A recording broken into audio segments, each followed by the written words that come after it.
Good morning friends. आज फिर से एक बार आपके बीच में हम आए हैं अपने नए वीडियो के साथ में। और आज का हमारा ये जो वीडियो है, इस आप जैसा कि आप देख सकते हैं, आज का टॉपिक हमने उठा के रखा है फैक्चुअल और डिस्कर्सिव पैसेज के बारे में।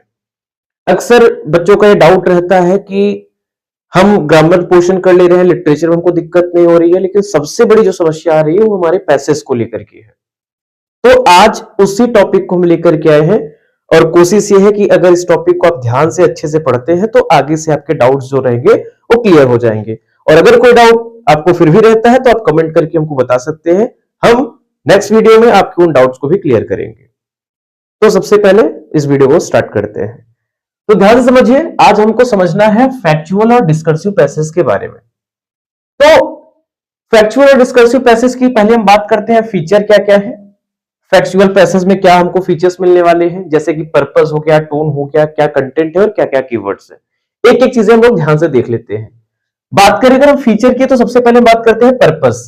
फैक्चुअल का और डिस्कर्सिव पैसेज के पर्पस क्या होते हैं। तो पहला आप जैसा कि देख सकते हैं, to provide information and data, यानी जो हमारा फैक्चुअल पैसेज होता है वो हमें क्या करता है भाई, किसी इंफॉर्मेशन या डाटा को देने का कार्य करता है। लेकिन अगर हम बात कर रहे हैं डिस्कर्सिव पैसेज की, that is based on to discuss opinion, arguments and ideas. यानी अगर हम इसकी बात करें तो ये क्या करता है, ये हमारे ओपिनियन को, आर्गुमेंट्स को या आइडियाज को देने का कार्य करता है। तो ध्यान से समझिए इस बात को, कहना क्या चाह रहा है। अगर हम बात करेंगे फैक्चुअल पैसेज की, तो ये क्या करता है, किसी भी फैक्ट को, किसी इंफॉर्मेशन को, किसी डाटा को एज इट इज हमको क्या करेगा, वो ला करके देगा। यानी जो भी डाटाज होंगे, जो भी इंफॉर्मेशन होंगे, उसको हमको पढ़ना है और उसको पढ़ करके उस पैसेज के उत्तर हमको वहां पर ला करके देने होते हैं। लेकिन जहां पर बात की जाए हमारे यहाँ डिस्कर्सिव पैसेज की, तो यहां पर हमें सबसे पहले क्या करना होगा, अपने राइटर के जिस कंटेंट को दे रहा है। तो डिस्कर्सिव का मतलब ही होता है कि वहां पर वो जो है अपने विचारों को प्रकट करता है और उसके हमको टोन को समझना पड़ेगा कि राइटर क्या कहना चाह रहा है, फिर हम उसके आंसर्स को दे पाएंगे। यहां पर क्या था, जैसा हमारे पास पैसेज रहेगा सेम उसी तरीके से हमको वहां पर आंसर्स भी करने होते हैं। यानी फैक्चुअल पैसेज में जहां तक की चांसेस होते हैं, उसके प्रश्न के उत्तर आपको वहां पर उसके पैसेज में मिलने के चांसेस होते हैं। लेकिन अगर डिस्कर्सिव की बात की जाए तो वहां पर ये चांसेस बहुत कम होते हैं। हमें सबसे पहले अपने राइटर के टोन को समझना होगा, राइटर की बातों को समझना होगा, वो क्या बताना चाह रहा है, क्या कहना चाह रहा है, उसकी चीजों को जब हम समझ पाएंगे तब हम उसके पैसेज को आराम से कर पाएंगे। ठीक है, बात करते हैं टोन की। तो यहां पर जो हमारे राइटर का टोन होता है, यानी जो हमारे पैसेज का टोन होता है, तो वो ऑब्जेक्टिव या न्यूट्रल होता है। दैट मींस वो हमारे पास कुछ ऐसे ऑब्जेक्टिव टाइप्स के या फिर वो न्यूट्रल होंगे, ऐसे आपके बेस में क्वेश्चंस मिलते हैं। लेकिन अगर हम बात करें अपने डिस्कर्सिव पैसेज की, तो किसी सब्जेक्टिव या आर्गुमेंटेटिव हो सकते हैं, यानी किसी सब्जेक्ट से रिलेटेड, या कुछ हमारे राइटर्स के आर्गुमेंट्स होंगे कि वो अपने विचार को, अपने बातों को हमें रखेंगे, यानी वो अपने ओपिनियंस को रखते हैं। उन ओपिनियंस के थ्रू हमें क्या करना होगा, उस आंसर्स को उसके हमको निकालना होगा कि क्या वो सही है, क्या गलत है, क्या चीजें हैं, उसको हमको उसके अकॉर्डिंग करना होता है।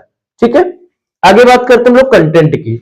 अब इसके जो कंटेंट होंगे किसी रिपोर्ट, किसी सर्वे या किसी हिस्टोरिकल इवेंट से मिलकर के आते हैं। यानी कोई भी हमारे यहाँ कोई प्राचीन घटनाएं हो गई, कोई फैक्ट हो गया, कोई हमारे यहाँ सर्वे वगैरह हुआ है, तो उससे रिलेटेड हमको कोई ग्राफिकल चार्ट वगैरह, कभी पिक्टो चार्ट, कभी पाई ग्राफ वगैरह वगैरह चीजों से हमको जो है वो रिप्रेजेंट किया रहता है। और सेम उसी चार्ट या उसी ग्राफ से हमसे एज इट इज उसी टाइप से क्वेश्चंस को कंप्लीट करता है, वो पूछता है और हमें उसी चार्ट या फिर उस पैसेज के थ्रू हमें क्या करना होता है, उसके आंसर्स को कंप्लीट करके देने होते हैं।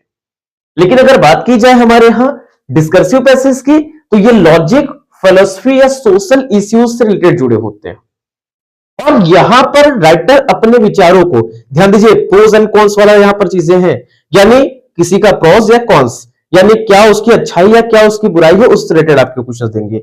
और वहां पर हमें समझना होगा, राइटर के भाव को समझना होगा, तब जाकर के हम इस पैसेज को कर पाएंगे। ठीक है, अगला बात करें कुछ कीवर्ड्स की, जैसे यहां पर हमें डेट्स, परसेंटेज, नेम्स या स्पेसिफिक इवेंट, इन चीजों को हमें ध्यान से देखना होता है। अगर हम इन की पॉइंट्स को अगर ध्यान में रखते हैं तो हमें पैसेज को सॉल्व करना काफी आसान होता है। क्यों कि जो हमारे पास इंपॉर्टेंट डेट्स दिए हो, जो कुछ परसेंटेज वगैरह कुछ दिया हो, वो हम ध्यान से समझ लें, कुछ नेम वगैरह या कुछ स्पेसिफिक इवेंट वगैरह है, इन चीजों को पहले आप क्या करिए, कोशिश करिए।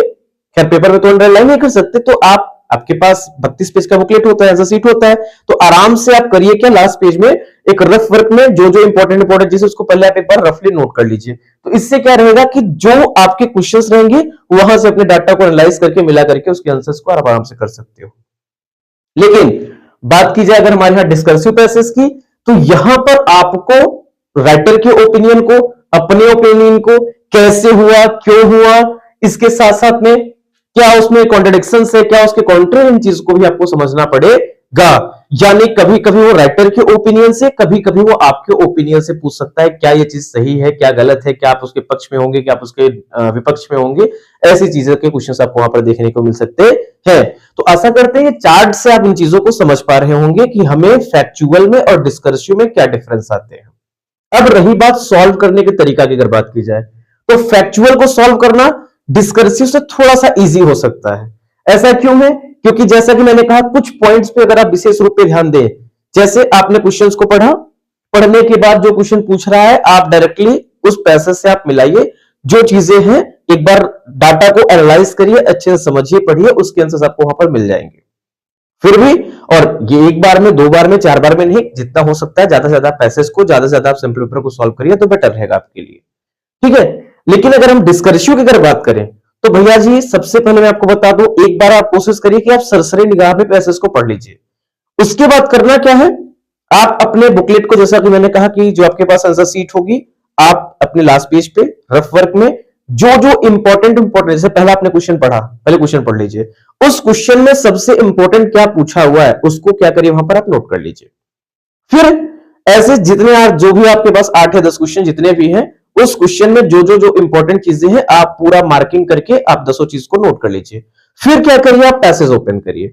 अब पैसेज पढ़ते वक्त जो जो चीजें क्वेश्चन से पॉइंट आउट हो रहे हैं, जो चीजें पूछी गई है, आप तुरंत वहां पर उसको मार्क करिए और बड़े ध्यान से आपको समझना होगा। क्योंकि डिस्कर्सिव पैसेज में क्या होगा ना कि जो 4 ऑप्शन आपको वहां मिलने वाले होंगे वो ऐसा लगेगा कि पैसेज में 4 की चारों चीजें आपको दी गई हैं, तो वहां पर आपको आपके लिए थोड़ा क्रूशियल हो सकता है। तो आपको ध्यान से समझना वहां पड़ेगा कि भाई क्या हमें वहां पर एक्चुअल आंसर क्या होगा। तो उसके लिए आपको थोड़ा सा डीप थिंकिंग की, आपके वोकैब्स की जरूरत होगी। तो ज्यादा से ज्यादा आप वर्ड्स की प्रैक्टिस करिए, ज्यादा से ज्यादा आप पैसेज की प्रैक्टिस करिए। तो जब अपने वोकैबुलरी पे आप ध्यान देंगे, और मैंने जैसा कि कहा कि आप जिस तरीके से मैंने आपको बताया कि आप पॉइंट आउट किए रहेंगे पेपर में, तो बार बार आपको माइंड से क्वेश्चंस गायब नहीं होंगे। वो चीजें आप डायरेक्टली पैसेज से मिला सकते हो, और इसके साथ साथ में क्या कर सकते हैं, आपके पास क्वेश्चन सामने रहेगा तो उस पर एक डीप थिंकिंग से थोड़ा सा समझ करके कुछ अपने ओपिनियंस, कुछ अपने राय, कोशिश डिस्कर्सिव में करिएगा कि आप डायरेक्टली एज इट इज, कभी कभी होता है ना जैसे छोटे बच्चे करते हैं,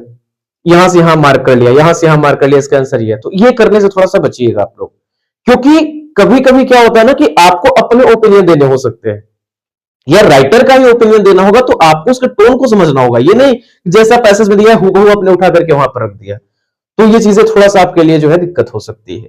तो ध्यान से जितना ज्यादा हो सकता है पैसेज को पढ़िए, सॉल्व करिए। फिर अगर कोई दिक्कत होती है तो आप हमें जो है कमेंट करके बताइए। फिर मिलेंगे अगले वीडियो में, तब तक के लिए धन्यवाद।